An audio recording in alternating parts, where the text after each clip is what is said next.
Hi, இன்றைக்கி mini விலாகில் daily routine எடுக்கல. அதுக்கு பதிலாக நான் யார் கல்யாணத்துக்காக ஷாப்பிங் பண்ண போயிருந்தேன், நாங்கள் என்னென்ன பார்த்தேன்றதை கொஞ்சம் ஸ்லோவாக காட்டலான்னு தோணுச்சு. என் ஹஸ்பண்டோட தம்பிக்கு தான் கல்யாணம். கொஞ்சம் நாளைக்கு முன்னாடி நான் என்கேஜ்மெண்ட் விலாக் ஷேர் பண்ணியிருப்பேன். அவங்களுக்கு தான் கல்யாணம். மாப்பிள்ளை வீட்டிலேருந்து பொண்ணு யூஸ் பண்ணுற திங்ஸ் எல்லாம் கொஞ்சம் வாங்கி வைப்பாங்க இல்லையா, அதெல்லாம் வாங்குறதுக்காக தான் வந்திருந்தேன். நான் பழைய வீடியோவில் சொன்ன மாதிரி புருஷவாக்கம் சரவணா ஸ்டோர்ஸ் தான் வந்திருந்தேன். எனக்கு இந்த கடை பர்சனலி ரொம்ப பிடிக்கும். என் தங்கச்சிக்கு 2 months முன்னாடி கல்யாணம் ஆச்சு. அவங்களுக்குமே இங்கே தான் திங்ஸ் வாங்கியிருந்தோம். இங்கே தான் எல்லாமே வாங்கினேன்னு சொல்ல மாட்டேன், கொஞ்சம் மற்ற கடைகள்லையும் வாங்கினேன் அண்ட் கொஞ்சம் பொருள் ஆன்லைன்லேயுமே வாங்கியிருந்தேன். பட் மெஜாரிட்டின்னு பார்த்தா இங்கே தான் நிறையா வாங்கியிருக்கேன். ஏன் இந்த கடை சூஸ் பண்ணுறோன்னா, நம்ம அடிக்கடி வந்தாலுமே இங்கே மறுபடியும் பார்த்த பொருளே பார்க்குற மாதிரி இருக்காது. நிறையா அப்டேட் பண்ணிக்கிட்டே இருப்பாங்க.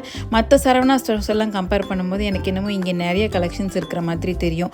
ஏதோ வந்தோம் வாங்கணும் அப்படின்னு இல்லாமல் கொஞ்சம் பிடிச்ச மாதிரி வாங்கின மாதிரி ஒரு ஃபீல் இருக்கும். நீங்கள் புருஷவாக்கம் அந்த சரௌண்டிங்கில் இருந்தீங்கன்னா இங்கே வந்து ட்ரை பண்ணி பாருங்கள். அண்ட் கல்யாணத்துக்கு தேவையான பொருட்கள் எங்கெல்லாம் நல்லா இருக்குன்றதை கமெண்ட் பண்ணுங்கள். பை.